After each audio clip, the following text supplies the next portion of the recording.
요즘 한국 증시를 제대로 이해하려면 더 이상 반도체 종목이나 개별 기술 뉴스만을 중심으로 시장을 바라봐서는 안 됩니다. 많은 투자자들이 삼성전자나 SK하이닉스의 주가 움직임, 혹은 구글의 새로운 AI 기술 발표 같은 이슈에 집중하고 있지만 현재 시장을 실제로 움직이고 있는 핵심 동인은 훨씬 더 거시적인 영역에 있습니다. 바로 환율, 유가, 외국인 자금 흐름, 그리고 실적 발표 이후 주가의 반응이라는 네 가지 변수입니다. 이는 단순히 특정 산업의 사이클 문제가 아니라 전쟁과 같은 지정학적 리스크, 원자재 가격 상승, 달러 강세와 같은 글로벌 거시 환경 변화가 동시에 작용하면서 자금의 방향 자체를 바꿔버린 상황입니다. 이러한 국면에서는 주가가 기업의 펀더멘털만을 반영하지 않습니다. 오히려 글로벌 투자자들이 느끼는 위험 수준, 즉 리스크 회피 심리가 가격에 더 크게 반영됩니다. 따라서 기업의 실적이 아무리 좋아도 환율이 불안정하고 외국인 자금이 이탈하는 환경에서는 주가가 눌릴 수밖에 없습니다. 결국 지금 시장은 미시적인 기업 분석에서 벗어나 거시적인 자금 흐름과 글로벌 변수 간의 상호작용을 읽어내는 것이 훨씬 더 중요한 단계에 들어섰다고 볼 수 있습니다. 3월 말 시장이 급락한 원인을 제대로 이해하려면 단순히 반도체 뉴스만 보고 해석해서는 안 됩니다. 겉으로 드러난 표면적인 이유는 분명했습니다.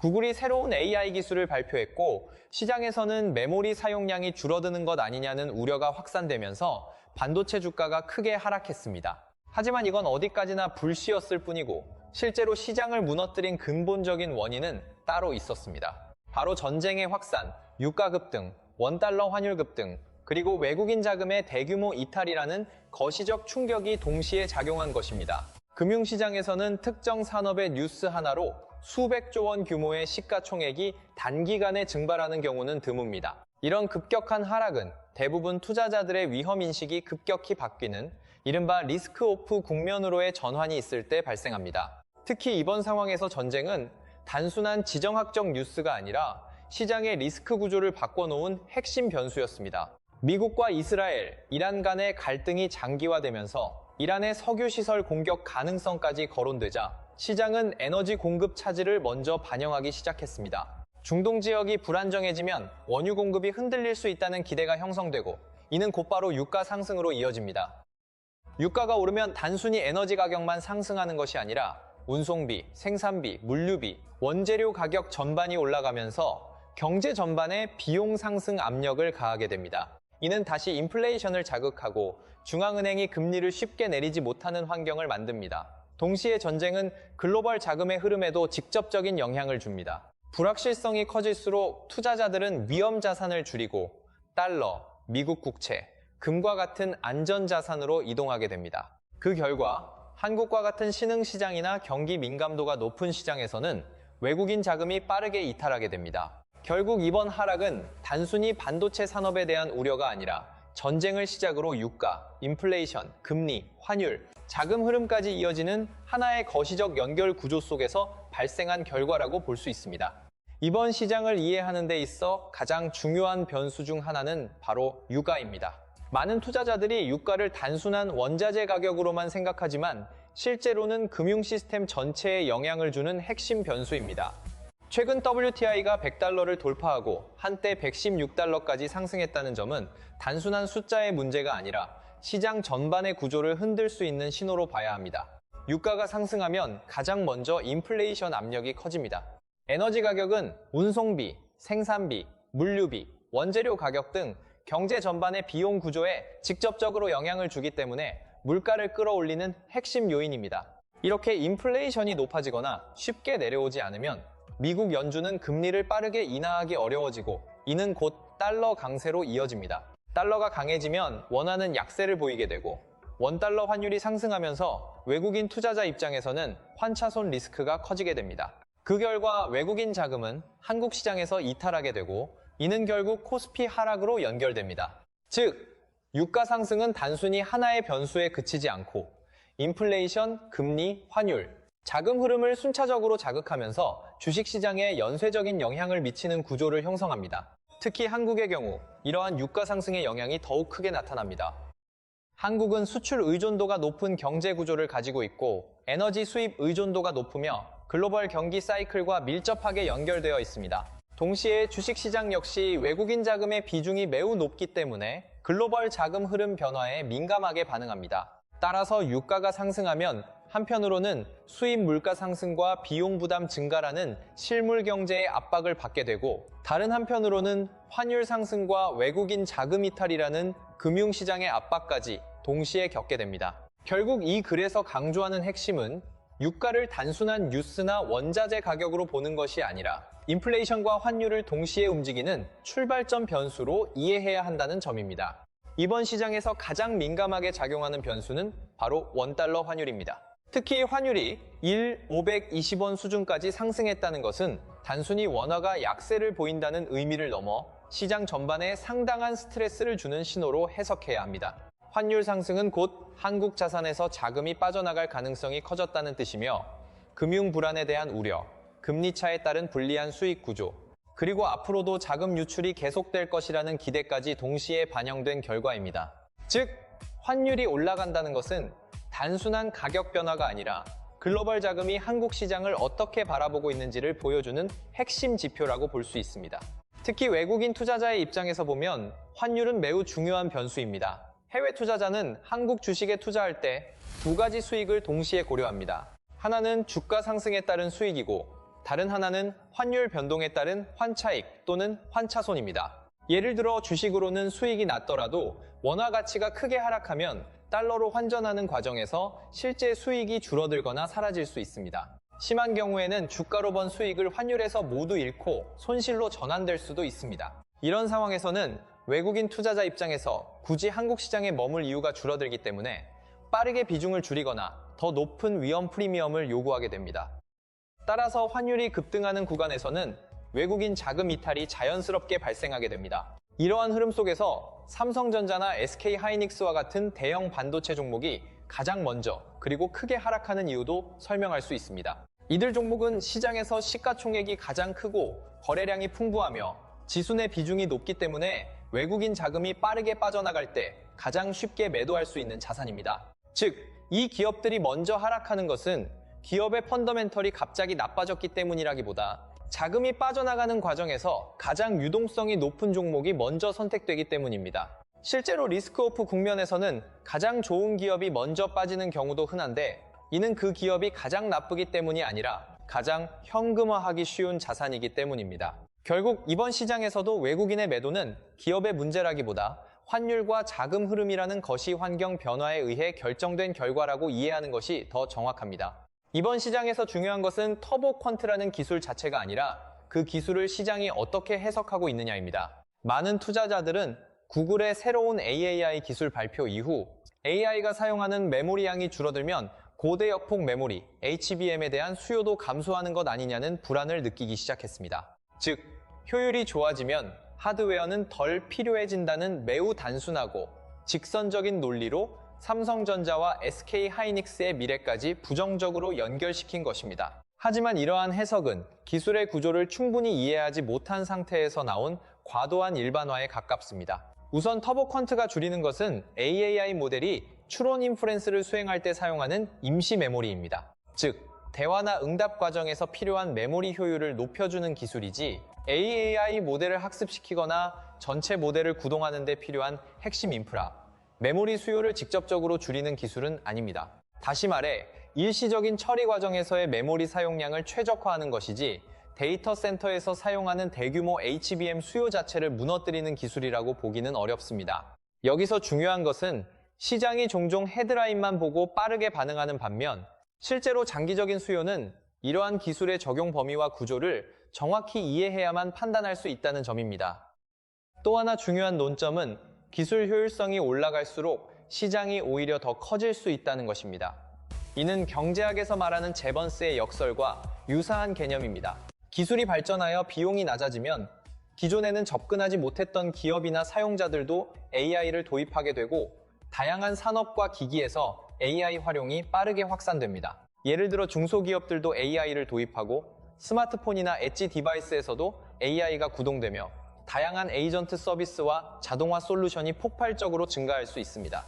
이 경우 개별 작업에서 사용하는 메모리 양은 줄어들 수 있지만 전체적으로 AI를 사용하는 횟수와 범위가 급격히 늘어나면서 총 수요는 오히려 증가하게 됩니다. 결국 이 글에서 강조하는 핵심은 단위당 수요 감소와 전체 시장 규모 확대를 구분해서 봐야 한다는 점입니다. 시장은 종종 효율성 증가를 수요 감소로 단순 연결시키지만 실제로는 효율성이 새로운 수요를 만들어내면서 시장을 더 크게 확장시키는 경우가 많습니다. 따라서 터보컨트를 단순히 메모리 수요를 줄이는 기술로 해석하기보다는 AAI 시장 전체의 진입 장벽을 낮추고 사용량을 확대시키는 촉매로 이해하는 것이 더 합리적인 접근이라고 볼 수 있습니다.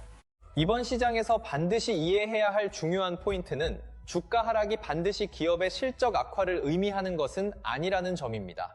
실제로 삼성전자와 SK하이닉스는 현재 매우 강한 이익 전망을 가지고 있음에도 불구하고 주가는 고점 대비 크게 하락해 있는 상태입니다. 심지어 시장에서 제시하는 목표 주가와 비교해도 상당한 괴리가 발생하고 있습니다. 이는 시장이 현재의 실적을 기준으로 기업을 평가하고 있는 것이 아니라 앞으로 발생할 수 있는 리스크를 미리 반영하고 있다는 뜻입니다. 즉, 지금의 주가는 현재 얼마를 벌고 있는가보다 앞으로 얼마나 위험해질 수 있는가를 더 크게 반영하고 있습니다. 여기에는 전쟁과 같은 지정학적 변수, 금리와 인플레이션 환경, 글로벌 자금 흐름, 그리고 외국인 투자자의 추가 매도 가능성까지 모두 포함됩니다. 또한 시장은 기업의 이익이 지금은 좋더라도 그것이 정점에 가까운 것인지, 즉 이익 피크가 지나갈 가능성은 없는지까지 함께 고민합니다.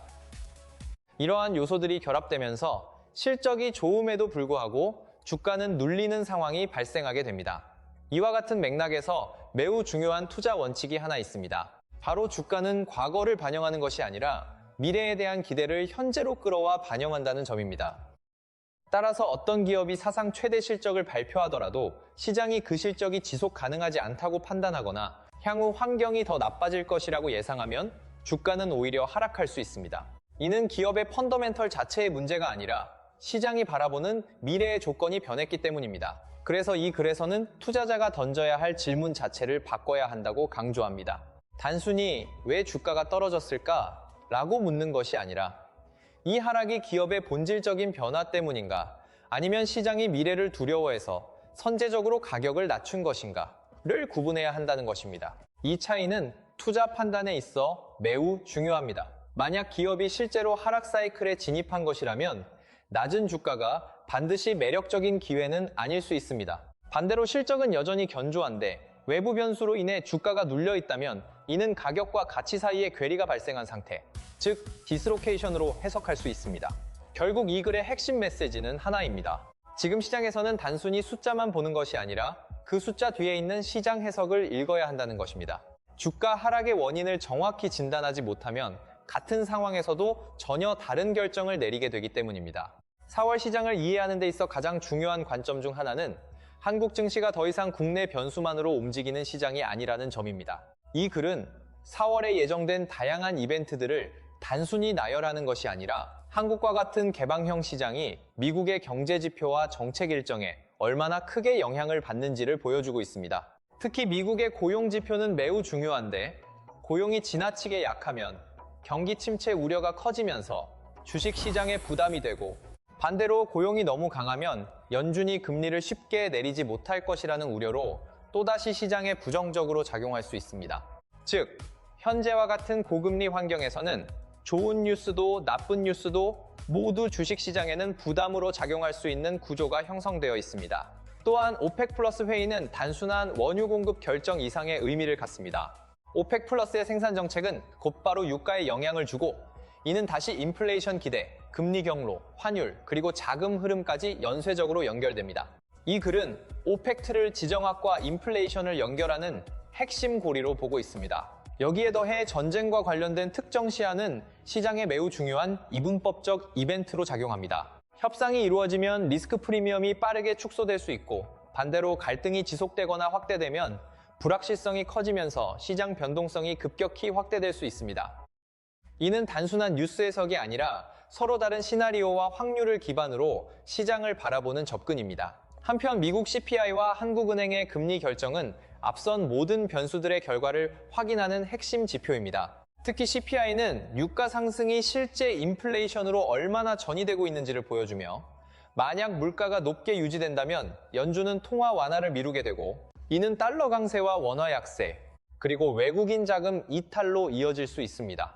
동시에 한국은행의 금리 결정은 이러한 외부 충격에 대해 국내 경제가 얼마나 대응할 수 있는지를 보여주는 지표가 됩니다. 마지막으로 구글, 마이크로소프트, 메타, SK하이닉스와 같은 기업들의 실적 발표와 FOMC는 AI 투자와 기술 인프라 지출 방향을 가늠할 수 있는 핵심 이벤트입니다. 만약 빅테크 기업들이 AI 투자를 계속 확대한다면 이는 반도체 수요가 여전히 견조하다는 신호로 작용할 것이고, 반대로 투자 속도를 늦춘다면 시장은 이를 AI 사이클의 정점 신호로 해석할 수 있습니다. 결국 이 글은 4월 시장을 개별 뉴스가 아닌 서로 연결된 거시 변수와 이벤트들의 흐름 속에서 이해해야 한다는 점을 강조하고 있습니다. 이 글에서 가장 실전적인 가치가 큰 부분은 결국 시장을 하나의 정답으로 보지 않고 세 가지 시나리오로 나누어 바라본다는 점입니다. 첫 번째는 가장 낙관적인 시나리오입니다. 전쟁 리스크가 완화되고 미국 CPI가 안정적으로 나오며 주요 기업들의 실적까지 좋게 확인된다면 시장은 빠르게 안도 랠리를 만들 수 있습니다. 이런 경우 유가는 진정되고 원달러 환율도 안정되며 외국인 투자자들의 매도 압력도 약해질 가능성이 큽니다. 이미 주가가 크게 눌려있는 상태라면 삼성전자나 SK하이닉스 같은 대형주들은 오히려 가장 빠르게 반등할 수 있습니다. 왜냐하면 이들 종목은 앞선 하락 국면에서 과도하게 매도된 측면이 있고 유동성이 풍부하며 실적 기반도 강하기 때문에 기관과 외국인 자금이 다시 들어올 때 가장 먼저 회복의 중심이 되기 쉽기 때문입니다. 두 번째는 중립적인 시나리오입니다.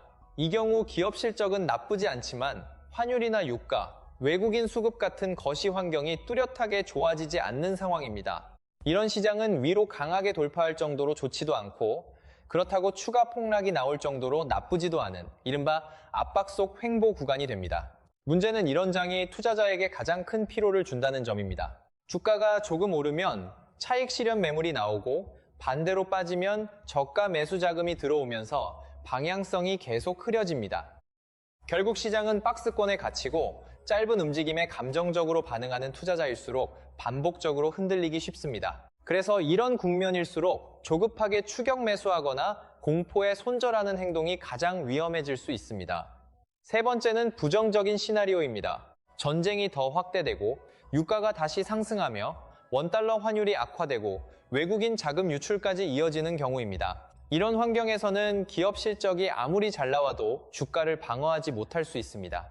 이는 시장이 기업의 현재 이익보다도 더 높은 할인율과 더 큰 리스크 프리미엄을 적용하기 때문입니다.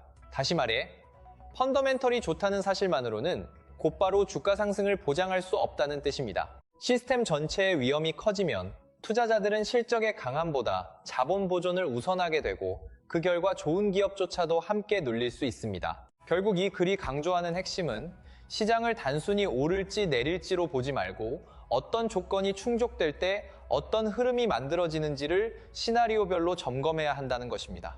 이 글의 마지막에서 가장 중요하게 제시하는 것은 결국 시장을 해석하는 기준을 복잡한 뉴스가 아니라 4가지 핵심 지표로 단순화해야 한다는 점입니다. 저자는 이 4가지를 단순한 체크리스트가 아니라 시장의 방향과 강도를 읽는 프레임으로 제시합니다. 첫 번째는 원달러 환율입니다. 환율은 단순히 통화 가격의 문제가 아니라 달러의 강도, 외국인 자금의 긴장도, 그리고 한국 자산에 대한 글로벌 투자자들의 위험 인식을 동시에 보여주는 지표입니다. 따라서 환율이 계속 높은 수준에 머물거나 안정되지 못한다면 시장이 잠깐 반등하더라도 그것이 지속 가능한 회복으로 이어질 가능성은 낮습니다. 두 번째는 유가입니다. 유가는 단순한 원자재 가격이 아니라 전쟁과 같은 지정학적 위험, 인플레이션 압력, 그리고 중앙은행의 통화정책 부담을 함께 압축해서 보여주는 변수입니다. 유가가 계속 높은 수준을 유지한다면 시장에서 기대하는 금리 인하나 외국인 자금 복귀 시나리오는 쉽게 현실화되기 어렵습니다. 세 번째는 외국인 자금 흐름입니다. 한국 시장은 구조적으로 외국인 투자자의 영향력이 매우 큰 시장이기 때문에 외국인 수급은 사실상 시장의 체력을 확인하는 핵심 변수라고 볼 수 있습니다. 개인 투자자들이 저가 매수에 나선다고 하더라도 외국인이 대형주를 중심으로 계속해서 강하게 매도한다면 지수의 회복은 제한적일 수밖에 없습니다. 결국 외국인 수급은 단순한 거래 데이터가 아니라 글로벌 자금이 한국 시장을 어떤 관점에서 보고 있는지를 보여주는 행동 지표입니다. 네 번째는 실적 발표 이후의 주가 반응입니다. 이 부분은 가장 실전적이고도 깊이 있는 지표입니다. 중요한 것은 실적이 좋았느냐 나빴느냐보다 그 실적 발표 이후 시장이 어떤 반응을 보이느냐입니다. 만약 실적이 좋았음에도 주가가 오르지 못한다면 이는 시장이 아직 무겁고 매수세가 충분히 자신감을 갖지 못하고 있으며 위쪽에 여전히 강한 매도 압력이 남아있다는 뜻입니다. 반대로 좋은 실적 발표 이후 악재가 계속 존재함에도 주가가 올라가기 시작한다면 그것은 시장의 성격이 바뀌고 있다는 신호일 수 있습니다. 즉, 매도 세력이 약해지고 있고 그동안 시장을 눌러왔던 부정적인 서사가 점차 힘을 잃고 있다는 의미입니다.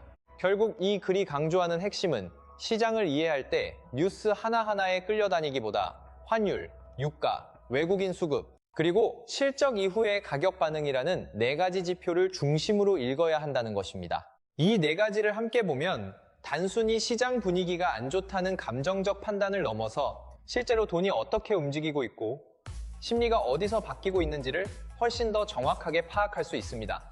이 글의 가장 큰 가치 중 하나는 단순히 지금 시장이 안 좋다는 감정적 진단에 머무르지 않고 시장을 해석하는 사고의 틀을 단계적으로 제시한다는 점입니다. 첫 번째 층위에서 이 글은 투자자들이 흔히 혼동하는 표면적 원인과 근본 원인을 분리해서 보도록 만듭니다. 예를 들어 시장이 흔들릴 때 사람들은 구글의 기술 발표나 반도체 관련 뉴스처럼 눈에 잘 보이는 이슈에 먼저 반응하지만 실제로 시장 전체를 움직이는 힘은 전쟁, 유가 상승, 환율 불안, 외국인 자금 흐름 같은 훨씬 더 큰 거시 변수일 수 있다는 점을 강조합니다. 즉, 눈앞에 보이는 뉴스가 항상 본질은 아니라는 것을 먼저 짚어주는 것입니다. 두 번째 층위에서는 기업 자체의 문제와 시스템 전체의 문제를 구분하게 만듭니다. 기업의 실적이나 경쟁력이 여전히 견조할 수 있음에도 불구하고 시장은 지정학적 리스크, 금리 부담, 환율 충격, 글로벌 자금 이탈 같은 시스템 차원의 위험 때문에 하락할 수 있습니다. 이는 투자자가 주가 하락을 볼 때 곧바로 기업이 나빠졌나? 라고 단순 해석하는 것이 아니라 기업은 괜찮은데 외부 환경이 가격을 눌러버리고 있는 것은 아닌가? 라는 질문으로 사고를 확장하게 해줍니다. 이 구분은 투자 판단에서 매우 중요한데 왜냐하면 기업의 펀더멘털 악화와 시스템 리스크로 인한 가격 하락은 대응 방식이 완전히 다르기 때문입니다. 세 번째 층위는 가장 실전적입니다. 이 글은 투자자가 시장을 감정으로 보지 말고 지표로 읽어야 한다고 강조합니다.